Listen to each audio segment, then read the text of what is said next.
croirait presque de retour dans les années 60, sauf qu'à l'époque, ce restaurant était loin d'être laissé à l'abandon.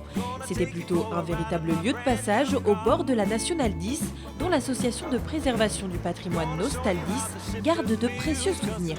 Des cartes postales, une photo, le guide rouge, parce que le restaurant il était quand même référencé dans le guide rouge Michelin. Vous pouviez déjeuner au restaurant des 24 heures et il y a, comme stipule le petit logo, un très vaste parking.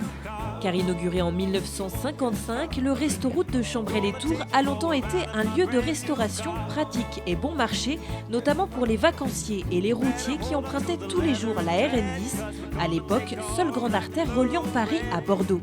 On est dans le début des 30 Glorieuses. Pour les générations futures, c'est un beau témoignage de ce que pouvait être l'univers des mobilités des années 50 et 60.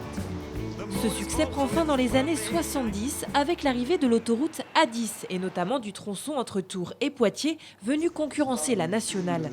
Le restaurant ferme, le bâtiment lui servira ensuite de cantine aux employés de la concession Renault voisine avant d'être totalement oublié. Aujourd'hui, même si 25 ans d'abandon ont fait des ravages, le style de l'époque est toujours bien présent.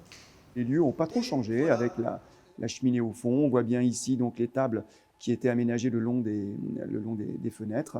Et ces lieux pourraient justement retrouver leur splendeur des 30 Glorieuses car leur restauration a été annoncée cet été par la municipalité de Chambray-les-Tours dans le cadre d'un projet plus vaste de réhabilitation du quartier de la Porte des Arts.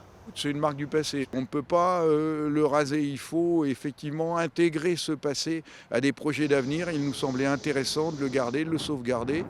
Sur cette friche verront donc bientôt le jour des logements, des services, une salle de sport, des bureaux, une résidence étudiante et au milieu de tout ça, le restaurant des 24 heures fera son retour.